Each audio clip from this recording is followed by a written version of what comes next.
اعوذ باللہ من الشیطان الرجیم بسم اللہ الرحمن الرحیم اللہم صلی علی سیدنا مولانا محمد وعلی آل سیدنا مولانا محمد ومبارک وسلم وصلی علیہ رب اشرح لی صدری ویسر لی امری واحلل عقدۃ من لسانی یفقہوا قولی رب زدنی علما، اے میرے رب میرے علم میں اضافہ فرما، آمین ثم آمین یا رب العالمین۔ السلام علیکم ورحمۃ اللہ وبرکاتہ۔ پیارے طلبہ و طالبات، امید ہے اللہ رسول کے کرم کے سائے میں آپ تمام لوگ ہوں گے اور اللہ تعالیٰ نے آپ کو یقیناً ہر مشکل اور پریشانی سے محفوظ رکھا ہوگا، اور اللہ کی بارگاہ میں دعا ہے کہ وہ ہم سب اور آپ سب کو ہر طرح کی تکلیف اور پریشانیوں سے محفوظ رکھے۔ پیارے بچوں، اللہ رسول کے کرم سے CAI O levels Urdu syllabus B کے بارے میں معلومات دینے کے لیے میرا ویڈیوز بنانے کا سلسلہ جاری ہے، اور نوید عظیم نقشبندی ایک بار پھر مزید معلومات دینے کے لیے حاضر ہے۔ آج جو ہم بات کریں گے وہ بات کریں گے پیپر 2 یعنی پرچہ دوم 3248 CAI O level syllabus B 32482 یعنی پیپر 2 کے ایک موضوع کی بات کریں گے، اور وہ ہیں محاورات یعنی ایڈیمز کا سینٹینسز میں استعمال۔ بچوں میں جب سے پڑھا رہا ہوں میں نے یہ بات نوٹ کی ہے کہ بچے بہت زیادہ کنفیوز ہو جاتے ہیں، حیران ہو جاتے ہیں کہ سر صرف 5 نمبر کا سوال ہے اور ہم 300 400 500 کچھ کہتے ہیں 1000 کچھ کہتے ہیں 2000، بہت سارے معلمین ظاہر ہے وہ جس لحاظ سے محاورات پڑھاتے ہیں اس لحاظ سے تعداد بتاتے ہیں کہ کم از کم اتنے ضرور پڑھنے چاہیے، تو سر ہم صرف 5 مارکس کے لیے اتنا زیادہ کام کریں؟ پیارے بچوں، پہلی بات تو یہ ہے کہ محاورات کا یاد کرنا یہ ایک الگ چیز ہے، اور محاورات کو مختلف تحریروں میں پڑھنا ایک الگ بات۔ اگر آپ چاہتے ہیں کہ آپ محاورات سیکھیں تو آپ سب سے پہلے اپنی ریڈنگ اسکلز یعنی مطالعے کی عادت کو بڑھائیں۔ یہ جب مختلف کہانیاں، مختلف مضامین، ٹاپکس پڑھتے ہیں نا، تو اس کے بیچ میں بہت سارے محاورات کا استعمال ہو رہا ہوتا ہے۔ اب ہم محاورات کیسے سیکھتے ہیں؟ ہم کوئی الگ سے محاورات یاد نہیں کرتے، ٹیچر جو ہوتے ہیں یہ بہت ساری کہانیوں کی کتابیں، مزاحیہ کتابیں، سنجیدہ کتابیں، مختلف موضوعات پر آرٹیکلز یہ پڑھتے رہتے ہیں، جس کی وجہ سے ان کو یہ پتہ چلتا ہے، معلمین کو، ٹیچرز کو، کہ بھائی کہاں پہ کون سا محاورہ استعمال ہوتا ہے، کس سینس میں، کس اسٹرکچر میں کیسے استعمال ہوتا ہے، اور اسے یاد کرنے کی ضرورت نہیں پڑتی۔ لیکن چلیں، اب جب آپ کا یہ سوال ہے کہ سر 5 مارکس کے لیے اتنے زیادہ ہمیں تگ و دو، اتنی زیادہ کوشش کرنی پڑے گی، ایفرٹس کرنی پڑیں گی، تو بھائی جواب یہ ہے کہ 5 مارکس تو صرف پیپر 2 میں آ رہے ہیں نا۔ شاید اگر آپ مارک اسکیم دیکھیں تو آپ کو آئیڈیا ہوگا کہ اگر آپ پیپر 1 کے سوال خط، رپورٹ، مضمون، مکالمے کے اندر 3 سے 4 محاورات کا استعمال کریں اکارڈنگ ٹو ٹاپک یعنی موضوع کے لحاظ سے، تو اس میں آپ کا گریڈ CI بہت زیادہ بڑھاتا ہے، اس کو بہت زیادہ امپورٹنس دیتا ہے۔ یعنی محاورات کا استعمال صرف ایک سوال میں نہیں ہے۔ اگر آپ زیادہ عقل مندی اور ذہانت سے چاہیں تو کچھ محاورات کا پیپر 1 کے سوالات میں، سوال نمبر 1 اور سوال نمبر 2 میں اچھا استعمال کر کے بہت اچھا گریڈ حاصل کر سکتے ہیں، اسی لیے زیادہ محاورات پڑھائے جاتے ہیں۔ اور ہاں، محاورات سے یہ پتہ چلتا ہے کہ ایک بچے کی زبان دانی کی صلاحیت یعنی لینگویج اسکلز کس حد تک ڈیولپ ہوئی ہیں، بہتر ہوئی ہیں۔ تو آئے میں آپ کو مختصر طور پر بتاؤں کہ سوال نمبر 1 پیپر 2 کا، جس میں محاورات کے جملے بنانے ہوتے ہیں، وہ آپ کس طرح بہتر انداز میں بتا سکتے ہیں۔ میں نے کچھ مثالیں یہاں پر لکھی ہیں، آپ دیکھ سکتے ہیں۔ پہلا ہے آڑے آنا، دوسرا ہے آڑے ہاتھوں لینا۔ ارے دونوں میں ہی آڑے آ رہے ہیں، تو یہ کیا دونوں کیا سیم ہے؟ صرف ہاتھوں کا فرق ہے، چلو ہاتھوں چھوڑ دو، اس کو نظر انداز کر دو، نہیں دیکھو، ایسا ہو سکتا ہے؟ جی نہیں، یہی فرق ہے۔ چلے میں آپ کو مثال دیتا ہوں۔ آڑے آنے کا مطلب ہوتا ہے مصیبت میں کام آنا۔ اس کے 2 طرح سے جملے بن سکتے ہیں۔ ایک تو یہ جو مشہور ہے، پوری دنیا یہ جملہ بناتی ہے کہ دوست وہ ہے جو مصیبت کے وقت آڑے آئے۔ وہ کیا جملہ ہے! اور دوسرا یہ ہو سکتا ہے کہ آصف کو جب کاروبار میں نقصان ہوا تو اس کا امیر دوست جاوید اس کے آڑے آیا۔ آپ کو کیا لگتا ہے بہتر جملہ کون سا ہے؟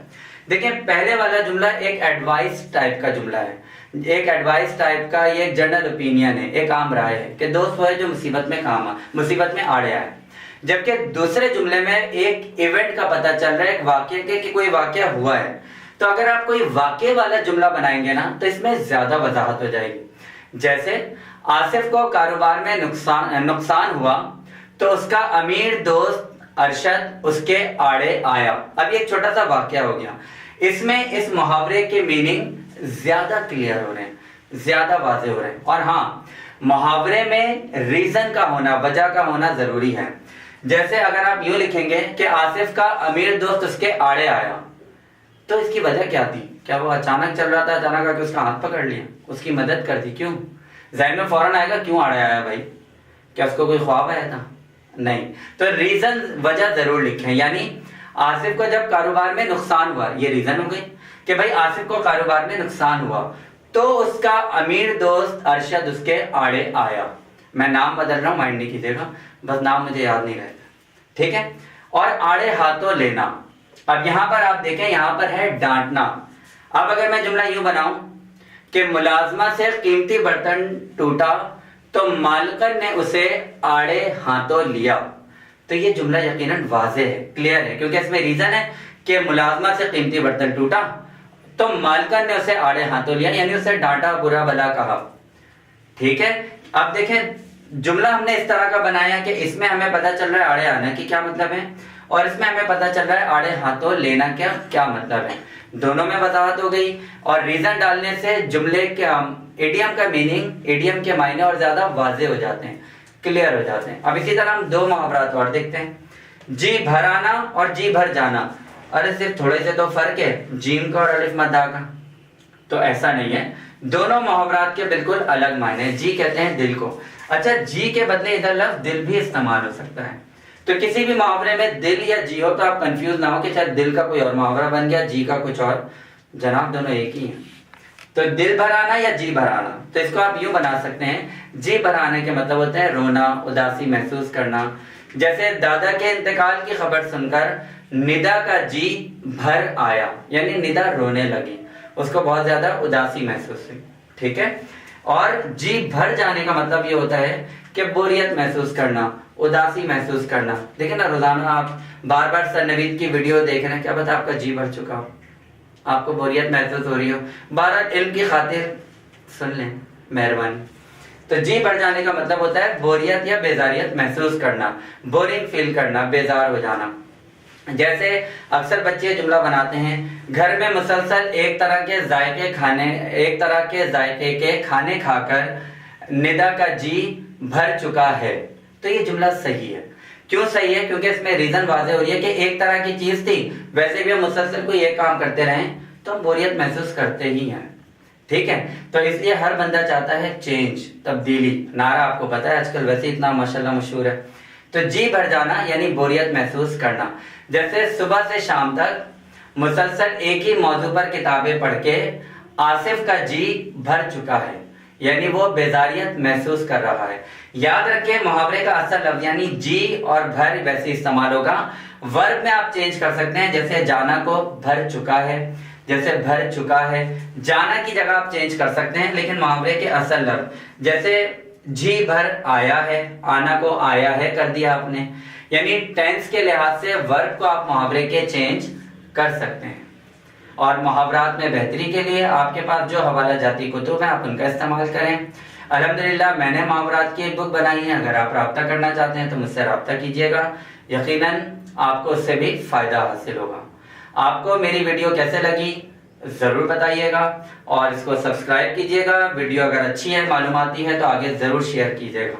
ہاں, جانے سے پہلے ایک اہم بات, پیارے بچوں, اگر کوئی آپ سے سخت لہجے میں بات کرے تو کوشش کریں آپ اس سختی کا مظاہرہ نہ کریں, کیونکہ دوسرے شخص نے جو آپ کو سختی دکھائی ہے, جو ہارش ہے اپنا لہجہ اپنایا یا ہارش وے میں اس نے آپ سے بات کی, تو یہ اس کا انداز ہے, اس کی تربیت ہے, اس کا مزاج ہے, اس کا موڈ ہے. یقیناً آپ ایسے نہیں ہیں.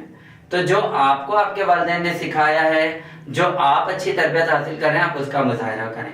اگر کوئی سخت الفاظ میں بات کر رہا ہے تو آپ ہرگز ایسے نہ بنیں, محبت اور نرمی سے اس کا جواب دیں.